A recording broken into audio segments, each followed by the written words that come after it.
శ్రీమాత్రే నమః. శ్రీ లలితా సహస్రనామంలోని 775వ నామము మేరు నిలయ.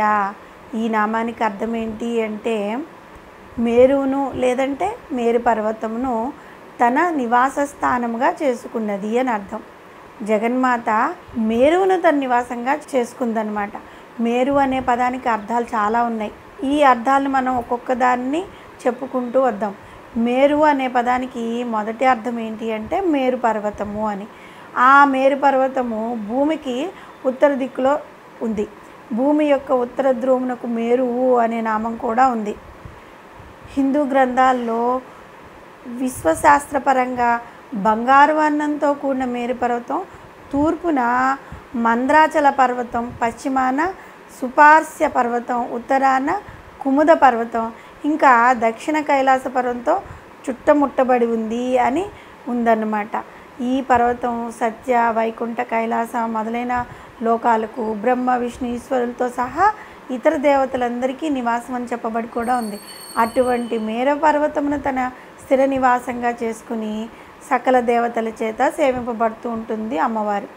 ఈ మేరు పర్వతం పైన త్రికోణాకారంలో తలపించే బ్రహ్మ, విష్ణు, మహేశ్వరులకు ఆధారములైన తూర్పు దిక్కున ఒక శిఖరము, నైరుతి దిక్కున ఒక శిఖరము, వాయువు దిక్కున ఒక శిఖరము, ఈ 3 శిఖరాలకు మధ్య భాగంలో ఎత్తైన శిఖరం మీద జగన్మాత అక్కడ కూర్చుని ఉంటుందన్నమాట.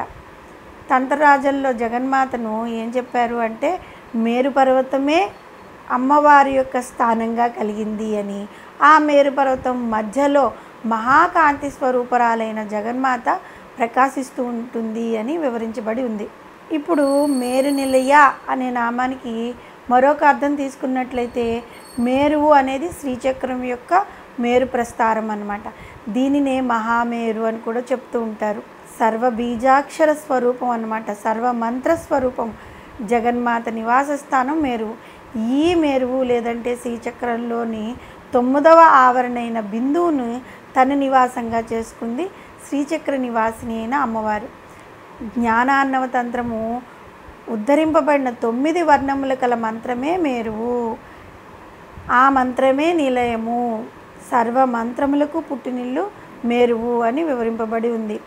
9 అక్షరముల గల మంత్రము, నవార్ణవ మంత్రము, జ్ఞానాన్నవ తంత్రము ఏ విధంగా వివరించింది అంటే, భూమిశ్చంద్ర శివో మయాశక్తి కృష్ణమాధవో అర్ధచంద్రశ్చ బిందుశ్చ నవార్ణో మేరు రుచ్యతే అన్నారు. అంటే ఈ అర్థం ఏంటంటే, పృథ్వీ బీజములైన లకారము, చంద్ర బీజములైన సకారము, శివ బీజమైన హకారము, మాయా బీజమైన ఈకారము, శక్తి బీజమైన ఏకారము, అగ్ని బీజమైన రకారము, మన్మథ బీజమైన కకారము, త్రికోణము, బిందువు, వీటి సంయుక్త స్వరూపమే మహామేరువు. ఈ మేరువుని నివాస స్థానంగా చేసుకుంది కాబట్టి అమ్మవారిని మేరు నిలయ అనే నామంతో పూజించారన్నమాట. ఇక మేరు నిలయ అనే నామానికి ఇంకొక అర్థం ఏంటి అంటే, జీవుల్లోని షట్చక్రాలను దాటిన తర్వాత ఉన్న సహస్రారం అనే మేరువును తన నివాసంగా చేసుకునేది కనుక మేరు నిలయ అని కూడా వ్యవహరిస్తూ ఉన్నారు. మేరు నిలయ అనే నామము అత్యంత రహస్యనామాలైన లలితా సహస్రనామంలో రహస్యాతి రహస్యం అన్నమాట. అర్థం చేసుకోవడానికి చాలా క్లిష్టమైన నామం కనుక ఆ తల్లి దయ వలన అర్థం చేసుకోగలిగితే అదృష్టమే. లేకపోతే మేరు నిలయ అనే నామంతో స్మరించి కూడా ఆ జగన్మాత యొక్క అనుగ్రహాన్ని మనం పొందొచ్చు.